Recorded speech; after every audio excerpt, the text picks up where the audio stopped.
Hey, buddy. Hey, buddy. Uh, You do got we just nothing, start do with the you? music at this point, or do we try to ad lib some shit before we play the music? I got nothing. Play the music.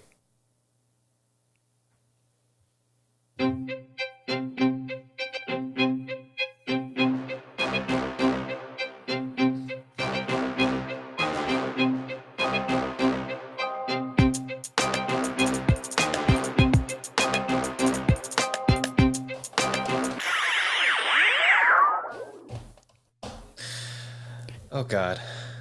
It's for the YouTubes. It's for the YouTubes. Hey, For, man. it's for our 4 subscribers. How have you been? One of which, as I just found out, is not you. I will subscribe. Just send me the link. That's all I ask. You have the link. I haven't found it yet. I don't know how I feel about that. Pretty excited. Yeah. I feel like I'm in this, like, dramatic setting with like this halo light shining on my face and this nice dark background of awesomeness behind me and all of that stuff. And that's not really at all what's happening. That is the way it looks, and I'm proud of you. This is good lighting. It's actually starting to look, it's not a Rembrandt light like you're using a ring. So Rembrandt. it's Rembrandt. That's where you light one side of the face. But I like the fall off, your little cause things, your, teddy bear drawings. You can kind of still see them. The Nike logo glows. And all of your glowy shoes still work. And my Freddie Mercury mustache is fantastic. That's it. I did not say that. I But said hey, that. how are things? How's life treating you? Things are good. Things are good. We are recording this a couple days later than we initially normally do. And yet we still have no fucking clue what we're going to talk about. So this we've is got going to be topics. great. We've got topics. We are going to talk a little bit about setting goals and habits. It's a little late. It's February 13th. We're past the new year. But Happy Valentine's Day. Happy soon to be Valentine's Day or Valentine's Day in the past if you are listening to this. Or Singles Day to all of our non-couple listeners. I'm proud of you for not bringing up last week's 2-minute warning because that was a shellacking. No, we haven't actually got there yet. And it may not actually make the show, but it'll definitely be on the uncut episode of the YouTubes for the patrons. I think. We should start a Patreon. Yeah, someone else will pay for that. It'll just be you. It'll just be you paying me $5 a month. I just pay myself. That's great. I just create a shell account and just pay myself. Don't do that. Yeah, man, they fucking kicked their ass. Yeah, it was a smoking. No touchdowns for the number one offense in the league. And I've heard people say that there was a couple calls that could have gone either way. I get it. Sure. There were some touchy PI calls. They didn't score a touchdown. Yeah, they wouldn't have changed anything. I agree with you. There were a couple weird calls, but there's a podcast I love, Bill Simmons' podcast, and the day before the big game, he calls Tampa Bay to win in a landslide because of the offensive line for Kansas City being so demolished. And as I listened to him for 40 minutes, I thought, well, that would have been good information to have a week ago before I told the mirror that, Tom Brady was going down and Patrick Mahomes was going to be the new GOAT. But hey, the good news is it's that one's baked. That's over. There is no contesting that because no one's getting to 8. That's for darn sure. Yeah. So Brady has 7. The next highest franchise is 6. Yeah, 6. There's 3 of them. Steelers, Pats, Niners. Is it Niners? Yeah, and 6. By the way, the Pats have 6, all with Brady. Well, yeah. So really, the only target left is Bill Russell. It's sad but true. That's possible. A little weird, but it was fun to watch the game. Actually, it was nice to just be at home doing it and cooking. Some of us followed our diet. Some of us are named Amir. Yeah. So I think we talked about this, but I just want to recap those. What's 72 and 24? 96 hours of my life. So on Super Bowl Sunday, I ate in no specific order. By yourself. By myself, all by myself, because my wife can't eat any of what I ate. A large stuffed crust pizza from Papa John's with pepperoni and jalapenos. An entire pint of gelato, which was the best gelato I've had in my life because it was layered with like caramel cups and cookies and gelato flavors. And an entire jar of queso dip that I made with 2 ground beef patties. That was about 2/3 of a pound, and then enough chips to cover all of that, and some Skittles. And then I fasted for 72 hours. Yeah. I'll tell you, if you're gonna eat like that, fasting for 72 hours definitely undoes what you did. But it also makes you, question every bite of food that you consumed during the initial, 16 hours of feeding. Yeah, that's a lot of time to think about that mistake. There's a lot of time to think about that. It's funny. So that pizza alone. So you've been on a ketogenic diet. People that listen to the show know this. You eat 20 net carbs a day. Is that your number? Yeah. Well, less than 20, but yeah, 20 is like the ceiling. Oh, yeah, that's your ceiling. Yeah. The pizza alone. Do you know how many was in it? Did Probably you look? 200. No, I didn't look at anything. 272. Nice. Net? Net, no. Nice. There's no net. Nice. There's no fiber in that. 2,800 calories, 136 grams of fat, and 128 grams of protein. And that's the pizza. You ate more food. I did. Those the chips I had are those like Himalayan sea salt kettle chips from Costco. Oh, those are good. It's about half of a bag. Those are great. Those are fantastic. I'll never understand why you wasted on Papa John's, but hey, Papa John's, I know you're not going to sponsor now, but don't care. I mean, I would love a sponsorship. I don't know if I want Papa John specifically to sponsor this show. No, they've got kind of a bad history. They've got deep pockets, but it comes with a cost. Shaq, if you want to sponsor, because you're Papa John's new sponsor, or Peyton, if you want to come out of retirement, we got you. It's because I was too lazy to go get good pizza, and they delivered. But yeah, that's neither here nor there. Super Bowl Sunday was great. All this will probably get cut from the main show. Thanks for sticking with us on YouTube, unless you fast forwarded past this point. Talk about, I think it's in the show, and here's why I think it's in the show. When I think about what we're going to talk about this week, because we're going to focus on habits, right? Yes. This podcast, everything of this started at that diet, right? It started at forming healthy habits. It did. And really thinking about some of the disciplines that you wanted to have and I wanted to have in order, to be better in life. And it led to us wanting to talk to other people. And in fact, I think probably the thing that I most want to do with this podcast is get to this stuff, right? Yeah. Talk about the diet stuff, the health, the wellness, and the work that we put in to be better off. We're not diet coaches. We're not ripped fit. It's nothing like that. Just 2 people that were overweight and wanted to do something better with their life and made some decisions that required forming some really good habits. Yeah. And so I agree. That's what we're going to talk about this week. We're going to, edit the crud out of this one because it's not as formulaic as talking about Robin Hood. By the way, they had a Super Bowl commercial. Read the room, Robin Hood. Read the room.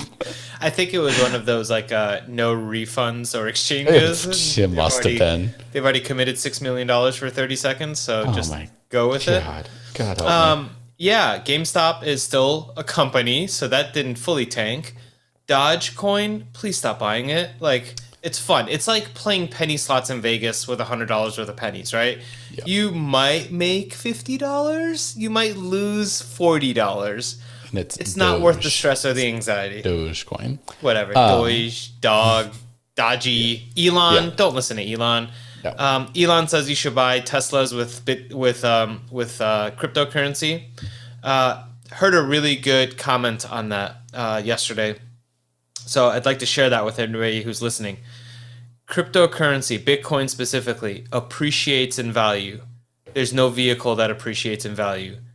Don't give away something that's going to be worth more tomorrow to buy something that'll be worth less. Just pay good old cash. Yeah, you can bite the guy that bought the Domino's pizza for 1 Bitcoin and now is out 35 grand. But it's Domino's. Terrible. God, you have the worst taste Remember, in shit remember food. what was the guy? What was the character's name from the back in the day The Domino's? Noid, the Noid. The Noid. Yeah, 30 minutes or less, right? Or it's The, free until people started dying delivering pizzas. oh, unreal. The Don't Noid. eat that and inform better habits. So I'm going to start with you actually. Yeah, let's go. I want to go backwards to you start this ketogenic diet. You start this new way of living. What were some of the habits that you chose to implement, and how many of them are still part of your DNA today? Yeah, that's a really good question. So let me preface it by saying that I struggled my entire life with diets, and I think a lot of our listeners who've ever dieted have, and John, I know you have, right? It's just a normal thing. And I've always tried different combinations of diets, of habits, of procedures to really find my perfect answer. And some worked. Some worked for a month, for 3 months. Some worked for 2 days. Worked for 5 days. I think one great example is for a while I was doing the slow carb diet from the 4 Hour Body by Tim Ferriss, and fantastic diet. I found it to be pretty easy because I could eat all the beans I wanted, instead of dairy. However, there's that one day a week where it encourages you to eat whatever you want. Cheat And, day. yeah, cheat day, right? For me, cheat day didn't work because it was incredibly hard that next day to not cheat. So even though I had some habits in place and some procedures in place, that break really ruined it. So fast forward to March of last year, and I would have to give some credit to COVID because COVID, in a sense, aided in this. But there was a few things that I implemented from day one that really helped. One was a mindset, and my mindset was this is not a diet; it's a lifestyle change. Um, and I know we're talking habits, but that became a habit. It became a habit for me to refer to it as a lifestyle change. Even today, when I talk to people, I'm like, "Oh, what kind of diet did you do?" It's not a diet. I changed my lifestyle. But specifically, the things that I did, and I still do them today, uh, that helped me through this journey and helped me maintain. Number one was the habit of logging what I eat way in advance. And I'm not talking I'm going to log what I'm going to eat tomorrow, today. I already have the next 7 days logged out. And as I've gone through this journey and I've explained to people or helped people kind of go through it themselves, for me, what worked was the act of logging and knowing what I'm going to eat. It doesn't matter what program you use. It doesn't matter, if it's free or if it's paid or if it's pen and paper or if it's an app on your phone or a website. Find something that's easy for you to use. But for me, it was taking the guesswork out of what I'm going to eat because that removed my temptations. And when I was hungry going home from work, I didn't have to think about it because I'd already planned what I was going to eat further in advance. So that was habit number one. Habit number two was cooking at home, and I still do that to this day. Every morning, I'm not a leftovers guy. I've tried meal prepping. By day three, 3-day-old chicken, heating it up in any format for me just doesn't work. So I literally cook every single day, 7 days a week. I cook 1 or 2 meals. So that's become a part of my lifestyle. I've factored that time into my mornings. I wake up 30 minutes earlier to make sure I have enough time to do that. And then I would say the third habit and what's really helped me through this is intermittent fasting. And that has become a habit for me just recently. And when I say recently, I mean like 3 days ago or a week ago when I started this 72-hour fast, I started using an app.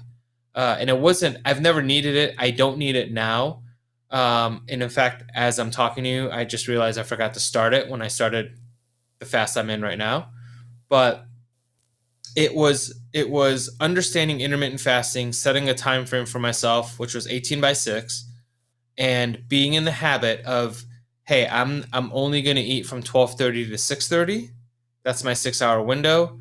I don't eat anything outside of that, and that became a habit for me. And again, it's important to say there isn't a right time, right? 12:30 to 6:30 worked for me because that gave me time to get home from work and make dinner, or based on my work schedule, knowing when my breaks are, that's when I eat.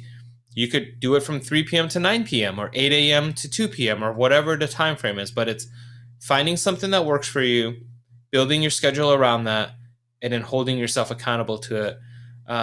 And it took me probably 2 or 3 days to get comfortable with it, especially with the eating piece. If you're used to eating breakfast every day, it's hard to all of a sudden not eat breakfast. It takes a few days. But once I started within those few days, it became pretty normal.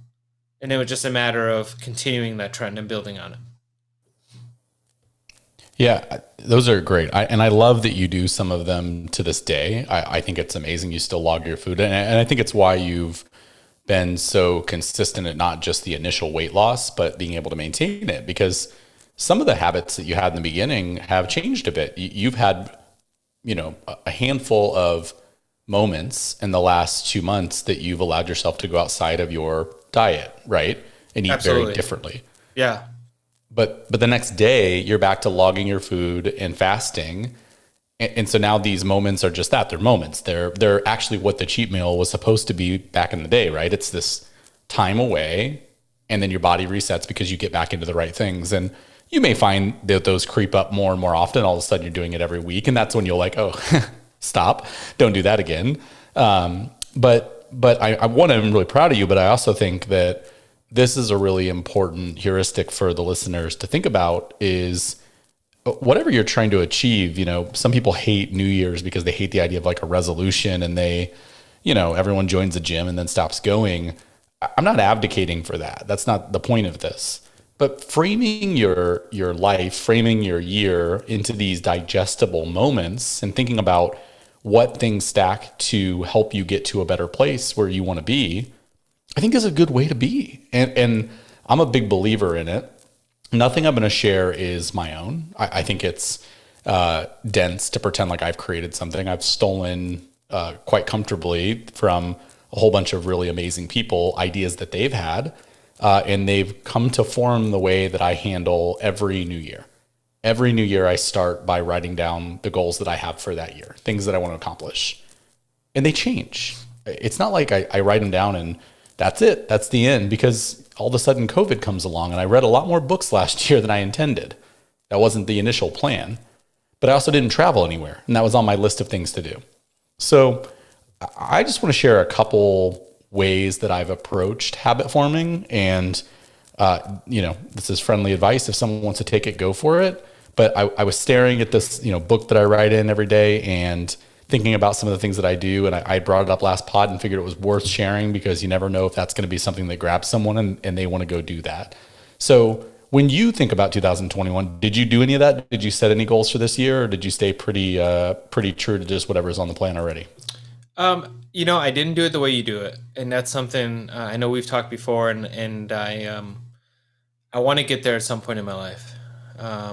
And you weren't the first person who's mentioned that. Actually, I've listened to the person that pops into my head the most when I think of that is Bill Gates. Listening to him do interviews and talk about what him and Melinda, how they plan their years every year with their foundations and their charities and what they try to work towards. Right, it's a very similar concept. For me this year, we talked about it, I think, on a previous podcast, or maybe it was just you and I off air, but last year, 2020, was a year of my health span matching my lifespan. That was something I stole from you. And this year, it's my fit span matching my health span and my lifespan. And that's been my biggest goal, right? Maintain the weight, maintain the lifestyle that I'm in now, but I'm no longer in a losing mode. Now I need to be in a refining mode. And that's from a health perspective, my biggest goal for this year. From a work perspective, really discovering my path in my career and going on that journey to get there. And I've already started, got some things planned and that I'm working on, and so that's that. And from a mental perspective, a me perspective, so to speak, I'm there. Like, that was a big thing that happened in 2020, being able to come back and be close to home and with my wife and my parents and my friends. And really, I think that the final step in that whole process is just something we talked about in our first episode this year, right? Being able to hug somebody I don't live with. I think that checks that box. Yeah. It'll happen this year. I'm optimistic. I hope so. I might have to wear a hazmat suit, but it'll happen this year. That may be the way. This is the way. Yeah. So when I think about goals, and this is just given some framework to the audience of how I've approached this idea comes from a guy named Russ Perry, and Russ and Mika are two people. They live in Scottsdale, Arizona. They have a podcast that hasn't been updated in a long time, and I don't know why, but they're just wonderful. I really enjoy listening to them. And Russ has this framework for setting goals of body, being, balance, and business. And the idea is that you take your life and you separate into these 4 quadrants, right? So body being about your physical health and well-being, whatever that is. That goal may be to lose weight, it may be to gain weight, it may be to run a marathon, it may be a body fat percentage. Your being is about the people that are around you, right? So thinking about the connections that you have with your family and what goals do you have about those. And your balance is your connections with either your friends or your faith, those other things in your life. And then business is work, right? Which consumes a big part of all of our lives.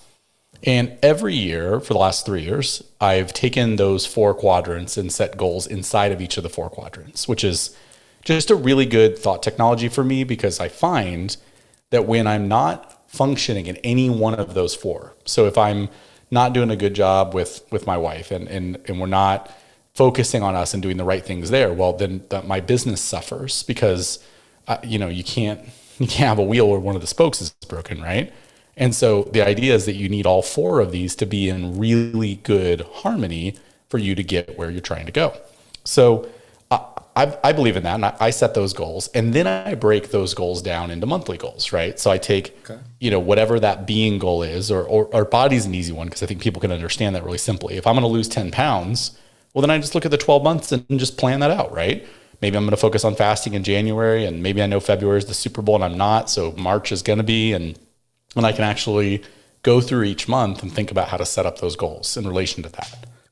And then from there, it's a daily goal, right? So some really simple advice on how to do this, and I'm just going to leave 3 things for the audience because, we're a pretty quick podcast that I think will really help them to be really successful. So one is investment. So very simply, buy one of these notebooks with little dots on it, like the little, graph paper notebooks. This one is from Slow Growth Academy, Matt Diavella, big fan of his on YouTube. Buy a fountain pen, preferably this one. It's clicky. It's really nice. It's the first ever clicky fountain pen I've ever seen. I love it. Fountain pens are great, and they're great for writing in these notebooks. And every day, go in with some intentionality and write out your tasks and your goals. And you can go through this notebook, and every day you can find tasks of mine. They're there, right? Things that are there for me to get done. But what's important about this notebook for me is what's at the top of it. So I was listening to this guy. I can't remember his name, but I'll find it. We'll put it in the show notes. He was on YouTube, and he was talking about the 5 things people regret when they die. You ever heard of this concept? I have. Yeah. Okay. So tell me, when people die, what are the things that they say they regretted in their life? Do you know any of them? No, I would imagine if you were asking me this right now, I would say not living my life the way I wanted to. Not taking the risks when I had the opportunities to. Maybe some basic things, not traveling to that one place, or not experiencing that one thing, or missing out on that event, or not finding, I wouldn't say love, because hopefully we all find love, but having regrets, right? Mm-hmm. I think we've all actually kind of probably been at those crossroads at some point in our life too, right? Do I do this or do I do that? And I know if I don't do this now, I'll always regret it later. All wonderful. So when you think about, that idea of like standing in front of a crowd and talking is, the biggest fear of people. Yeah. It may not be your biggest fear, but in the aggregate it is, right? Sure. Well, these are the 5 things that come up as the top 5 things people regret when they die. And I write them down every single day. And I write them down not as a negative, but as a positive. I write them down as an intention for myself of how to plan out my day and how to plan out my week. And they are: say what you think, cultivate friendships, don't ignore your dreams, don't work too much, and choose to be happy. And for me, by simply writing them down every day in my daily plan, and then framing my tasks that I have to do that day under those 5 umbrellas, it really helps inform how I'm choosing to lead my life right now. And so instead of just saying, I have great friends, I have some of the best friends in the world, amazing human beings, you being one of them. But you know what? If you don't water that grass, Yeah. it goes away, right? And it's really easy to let that happen. I'm really bad at reaching out to people. I know that. I suck at it. So by having to write down cultivate friendships and really think every day of like, am I doing that? Am I investing in my friends? Am I investing in their lives? Am I learning something they care about? And it doesn't have to be call them that day. It's not just about dialing them. It's a simple thing. You're reading a book right now. I started reading the same book just because I want to be able to talk to you about it. Almost done with it, by the way. I know, you're a jerk. You got ahead of me this week. Because cultivating relationships means caring about someone enough to say, I want to invest in them and I want to make sure our conversations are meaningful. So I'm going to put some time into something that hopefully is important to them and me. Yeah. And for those 5 rules every day, own a fountain pen, buy one of the little notebooks with the lines. I don't know what they're called, the wire grid ones. And write down every day what you want to do and what your intentions are. And I think what you'll do at the end of that is you'll look back at the end of a year and maybe you won't have lost 50 pounds. Maybe that won't be the goal that you have, but you'll be closer to whatever that goal was. And what I think you'll find is maybe the goal changes. That happens, right? You set a goal and you look back and you're like, you know what? Last year I said I was going to read 12 books. And then I read 12 books in the first 3 months. And I was like, oh, I should set a bigger aspiration than that. Yeah. But I know I accomplished something and I felt good about it. And when I got to this year's goals, they were a build on last year's goals. So healthy habits, I think it's a really important thing to do. Buy this clicky pen, use Amir's affiliate link in Amazon, Pilot Vanishing Point. You need that. Hey, I have a question for you on that topic for myself selfishly, but maybe for our listeners as well. How important is it to have that pen and paper, maybe not those specific brands, although you're adamant about them, so everybody go out and buy those, versus using an app on your phone? I don't think it's important at all. I think wherever your mind goes is the right thing to do. What I find personally is if I use an app on my phone, like there's a million habit tracking apps, right? You've used Streaks before, I've used Streaks before. Yeah. I can only use that for about 30, 45 days. For 30 or 45 days, I can click every day, drink my water, drink my water, drink my water. But if it didn't form the habit by then why do I even have the app, right? Sure. And what I find is I keep the app more for like the number streak. Well, that's not really all that healthy, right? I want the build of what it came from. So I will always viscerally turn to pen and paper just because I find it not just a really cool tool to actually use, right? I love checking it off and looking back, but you keep a notebook. And so for me, when these notebooks get done, I don't throw them away. Like they go somewhere. I'll tear out pages that are useless where I just wrote some notes about something. But I actually like being able to go back. This actually happened. So you'll appreciate this. I hit a stall point on my diet where come hell or high water, I can't lose a pound. I can lose a pound and gain a pound, but I can't lose a consistent pound. So I had this 45-day run of 22 hours a day fasting, never blowing my macro, gave up drinking, and working out aggressively and lost 1/8 of a pound. And I was so flippin' frustrated because, these plateaus stink, right? When that's your aspiration. So I went back to my notebook of last year and went to the 2 months that I had the most success and just checked myself, right? Like, am I doing all the right things? You know what I found? I'm doing way better right now. I was actually way less consistent in those 2 awesome months. It was just a whoosh. It was a good period. Things hit and did the right things. And that reinforced for me the right behavior. So I like pen and paper. I think apps are great. We're not going to talk about anyone specific, but I think that's up to you. Just where do you feel comfortable putting down your work? Yeah. Well, I think one thing, just listening to you talk about this and your habits and that resonates for me. And it kind of goes along with what you said about checking boxes in an app, right? Versus writing it down.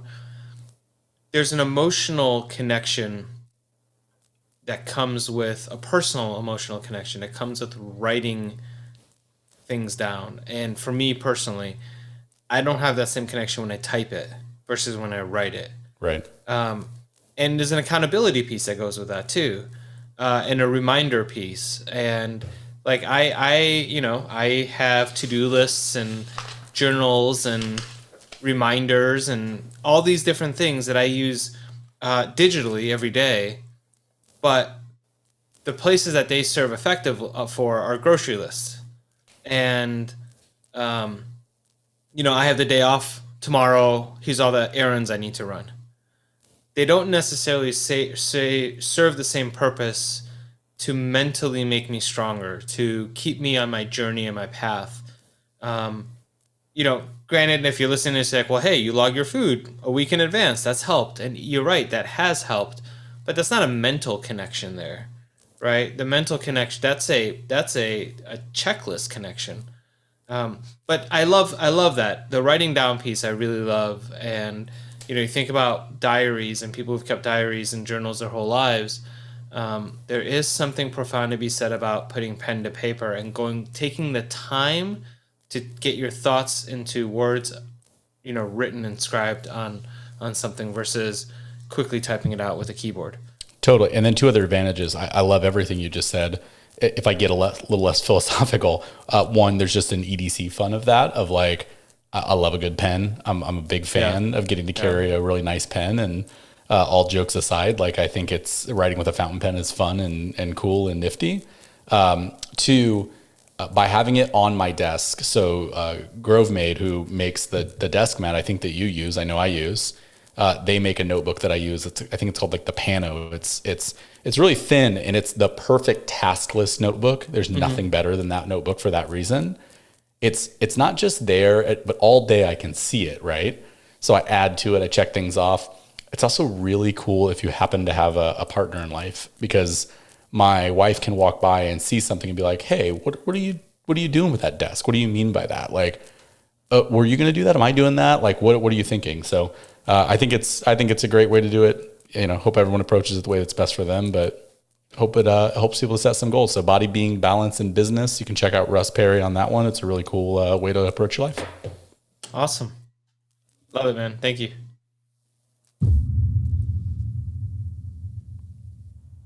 You ready for the 2-minute warning? That is okay. Audience, listen.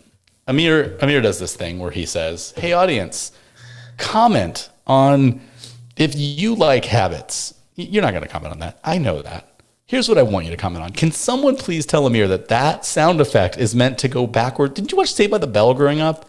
I feel like that's when you go backwards to something that happened in the past. You holding your phone up to your microphone to play. Oh, I gave you the sub. I gave you the buzzer. No, the sub is the time's up, not the shot clock. Shot clock every week. Every week. I think I could just make a shot clock sound.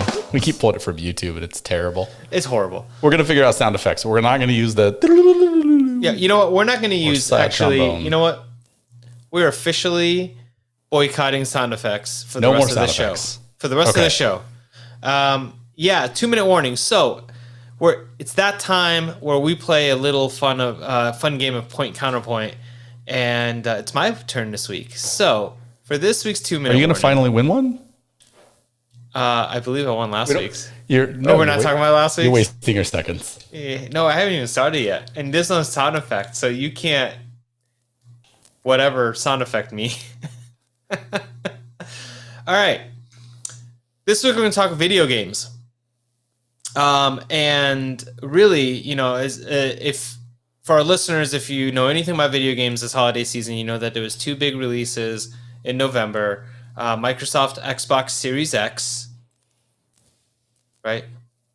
I get their name. Xbox Series X and S. Box, yep. Xbox X. And the PlayStation 5 by Sony. And we're not going to dive into the technical specs and all this because that really is a whole season's worth, maybe. But I really want to make a point here this week, and I'll go first, that the biggest draw to the Xbox Series X and why everybody should buy an Xbox, Microsoft, I look forward to my check in the future, is Game Pass Ultimate.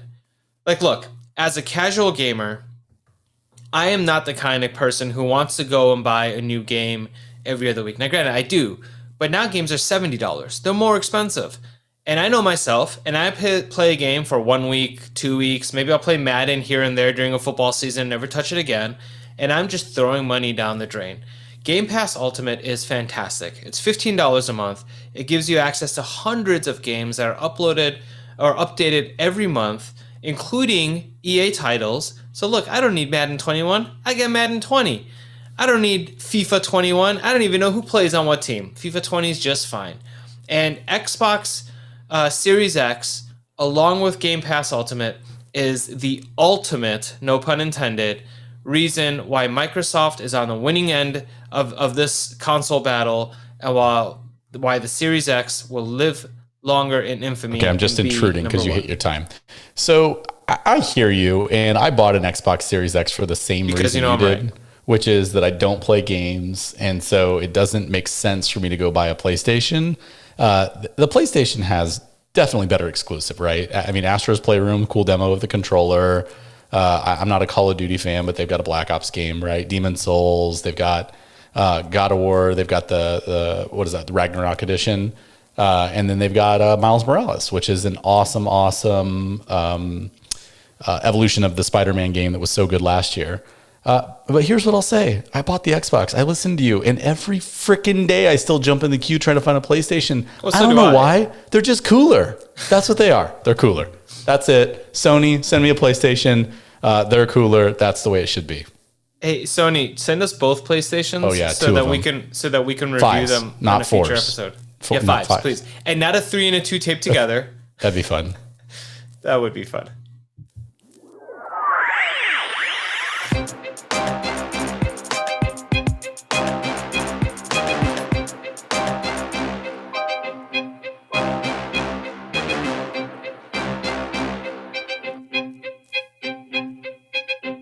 I'm 41 years old and I have a pimple coming into my forehead. You know how annoying this is right now? You and my 13-year-old.